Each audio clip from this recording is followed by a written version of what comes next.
भाषण द्यायचं म्हणजे आवडतं का, पण आज इथे उभं राहून खरंच बोलण्याची हिंमतच होत नाही, असं खूप शिवर करायला होत आहे. खरं तर मी कागद बनवलेला की काय काय बोलायचंय, पण तो कागद मी घरीच विसरले. काय बोलणार मी मराठीतच बोलणार. हा तर मला आजही आठवतंय की जेव्हा आई मला घेऊन आलेली स्कूल कॅम्पस मध्ये, रडत रडत आलेली मी, मला अजिबात स्कूलमध्ये बसायची इच्छाच नव्हती, पण तेव्हा मला आठवतंय की लुगडा मिसनी मला खेळणी दाखवून शांत बसवलेलं.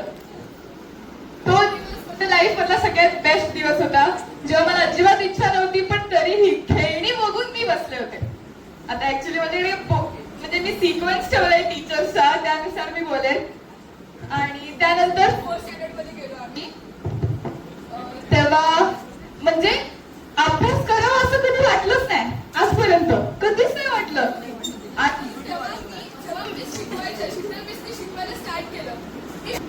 मी अजिबात बुक पण ओपन नाही करायचे. मी असे ब्लॅकबोर्डवर लिहायला स्टार्ट करायचे, मी उघडायचीच नाही बुक. मिसला खूप त्रास दिला मी. मिसचा इतका मार खाल्लाय मी आजपर्यंत. सगळ्या टीचर्स मधून जास्त मार मी शीतल मिसचाच खाल्लाय. त्यानंतर थोडं थोडं का होईना पण अभ्यास करावा असं वाटू लागलं की करायला हवंय, नाही तर मार भेटणार आहे. त्यानंतर लॉकडाऊनचा पिरियड म्हणजे खूप टफ होता. तेव्हा सायली मिस आम्हाला मॅथ्स शिकवायच्या. सगळे व्हिडिओ बंद करून बसायचे. मी खूप कंटाळायचे की अरे व्हिडिओ चालू करा करा करा, हेच चालू असायचं. खूप त्रास दिला मिसला. मिस एकदम स्ट्रिक्ट अशा, पण आतून त्यांच्या मनात कोणाविषयी काही वाईट नसायचं. त्यानंतर गीतांजली मिस, एक खंत वाटते मिस, तुमची डान्स कोरिओग्राफी आम्हाला भेटली नाही गॅदरिंगला लॉकडाऊनमुळे. मिसने आम्हाला सायन्स वर्ड टू वर्ड शिकवलं, वर्ड टू वर्ड नोट्स दिले मिसने. त्यानंतर संगीता मिसवर मराठी शिकवायची बारी आली. संगीता मिसला इतकं टेन्शन आलेलं की सगळ्यांची अक्षरं पण कळत नव्हती मिसला, की या मुलांना मी कसं शिकवू हे मिसला कळतच नव्हतं. पण त्यानंतर मिसने आमचं अक्षर सुधारवलं, मराठी छान बोलायला शिकवलं आणि स्पेशली मला कल्चरलसाठी प्रोत्साहन दिलं. तू स्पीच कर, पथनाट्य कर, असं यासाठी प्रोत्साहन दिलं. त्यानंतर लिपिका मिस, तबस्सुम मिस, त्यांनी आम्हाला हिंदी शिकवलं. त्या स्ट्रिक्ट पण राहिल्या, पण तितकाच आमच्यासोबत एक फ्रेंडली बॉन्ड मेंटेन ठेवला. त्यानंतर अल्मास मिस, त्यांच्या माराची एवढी भीती वाटायची ना, असं धक्का पाठीत पडायचं की असं वाटायचं संपलं संपलं सगळं असं वाटायचं. पण त्यांनी सुद्धा स्ट्रिक्ट राहून सुद्धा आम्हाला सगळे नोट्स व्यवस्थित पुरवले. हे आम्हाला माहिती होतं की किती स्ट्रिक्ट असल्या तरी अल्मास मिस सारख्या नोट्स कुठे भेटणार नाही, हे आम्हाला माहित होतं.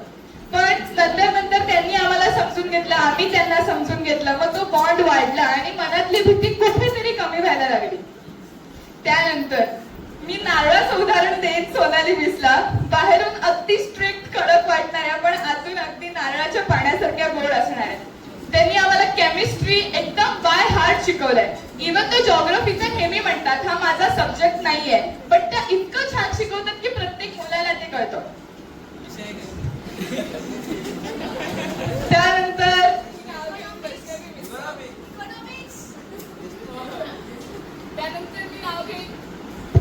वैष्णवी मिसचं, मला आठवतंय मिसचा पहिला दिवस होता. मी लक्ष देत नव्हते अजिबात क्लासमध्ये, लास्ट बेंचवर बसलेले. मला क्लासमध्ये काय चाललंय, कुठचा चॅप्टर, कुठचं पेज, मी बुक पण ओपन नव्हती केली. मी माझ्याच जगत होते. पण त्यानंतर मिसने मला बघितलं आणि मिस मला इतकं बेकार ओरडले त्या दिवशी. फर्स्ट लेक्चर त्या दिवशी ओरडल्या आणि का कोण जाणे, बॉन्डिंग नसताना सुद्धा मी त्या दिवशी रडले. म्हणजे टीचर्सनी मला खूप ओरडलं पण मी कधीच रडले नाही, मला काय फरकच पडायचा नाही त्याचा. पण त्या दिवशी ज्या दिवशी मिस मला ओरडल्या त्या दिवशी का माहित नाही पण मी खूप रडले. त्यानंतर मिसने मला समजवलं,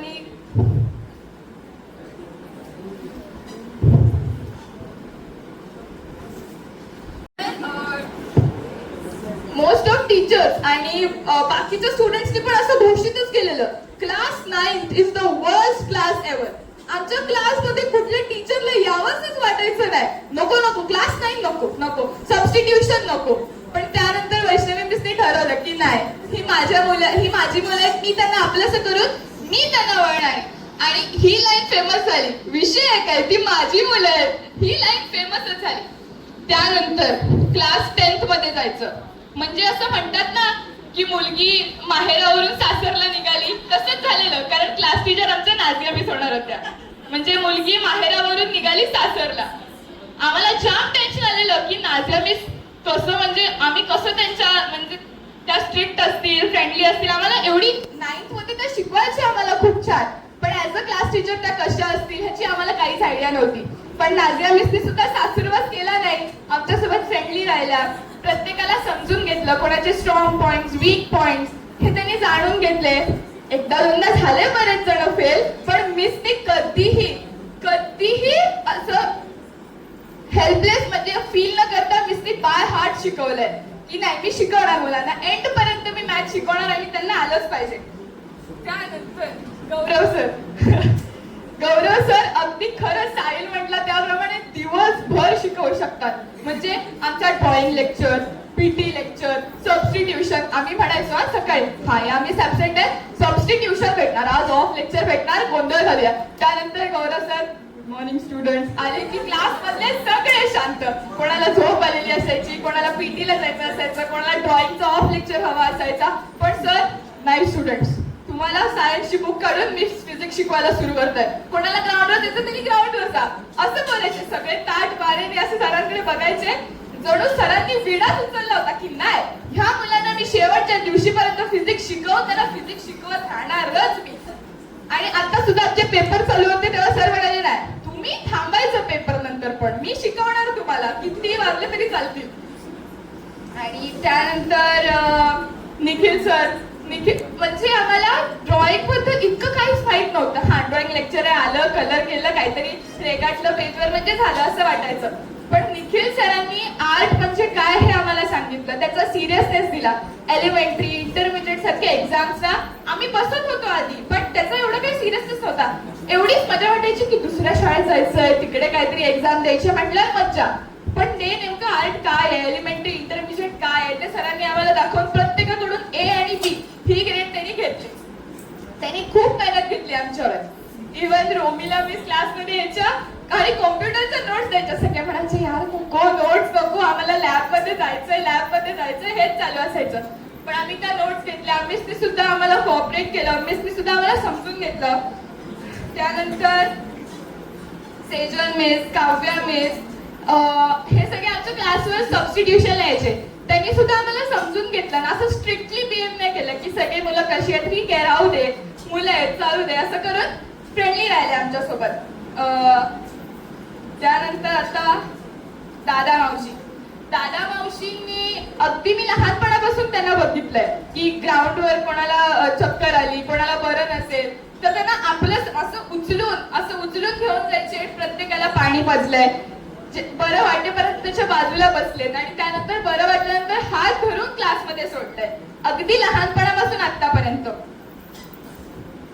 त्यानंतर सरस्वती मिस जाधव सर त्यांनी सुद्धा पॅरेंट्सना वेळोवेळी कॉपरेट केलंय कुठचे काही डाऊट्स असतील त्याला असं कंटाळून असं उत्तर न देता एकदम व्यवस्थित कॉपरेट केलंय त्यांना त्यानंतर मोठा श्वास घेऊन 2 व्यक्तींबद्दल मी बोलणार आहे जे की सीमा मॅडम आणि प्रिन्सिपल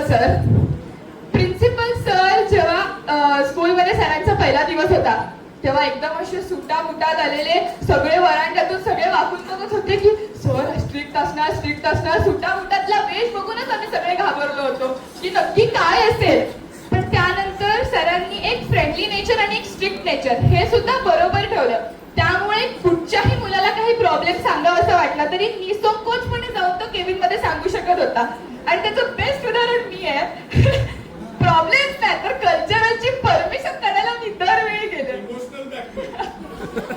दरवेळी केबिन मध्ये जाऊन मी रडले सर परमिशन द्या सरांनी खूप परमिशन्स मला दिले सुद्धा पण जिथे मी थांबलं पाहिजे नाही विधी तू तिथे अभ्यास केला पाहिजे हे सरांनी तिथे मला वेळोवेळी सांगितलं आणि तिथे मला नाही स्ट्रिक्टली सांगितलं सुद्धा त्यानंतर the one and only Seema madam सगळ्यांच्या लाडक्या आहेत त्या म्हणजे जेव्हा 10th मध्ये त्या शिकवायला आलेल्या कोणाचं मराठी धडून होतं म्हणजे पहिलाच प्रश्न कोणी काय काय पुस्तकं वाचलेत ऑथर सांगा हे सांगा आम्ही सगळेच हे ऑथर वगैरे आम्ही काय वाचलोच नाही सगळ्यांच्या डोक्यात हे एवढी पुस्तकं वगैरे वाचायची होती असं आम्हाला माहीतच नव्हतं पण त्यानंतर पुस्तकं वाचायची आवड मराठी भाषेबद्दल आम्हाला मॅडमनी सांगितलं आणि स्पेशली मला कुठची स्पीच कॉम्पिटिशन असेल ना, विधी तुला फर्स्ट रँकच हवाय, विधी तुला फर्स्ट रँकच हवाय, आपल्या स्कूलला तुला फर्स्ट रँकवर न्यायचंच. आणि त्या दिवसात त्यांनी मला गाईड केलं कसं स्पीच असलं पाहिजे. इव्हन संगीता मिसनी सुद्धा मला गाईड केलं. त्यानंतर जेव्हा मी ट्रॉफी घेऊन यायचे तेव्हा मॅडम म्हणायचे हा बरोबर शाबास असं बोलायचे. ते बेस्ट होतं माझ्यासाठी. आणि आता निरोप घ्यायची वेळ आल्यावर असं आम्ही रडलो इथे, हसलो इथे, फ्रेंड्स झाले इथे, भांडलो, पनिशमेंट खाल्ल्या, ग्राउंडवर धडपडून उठलो स्वतः. पण आता इथून जायची वेळ आली आहे. थँक्यू.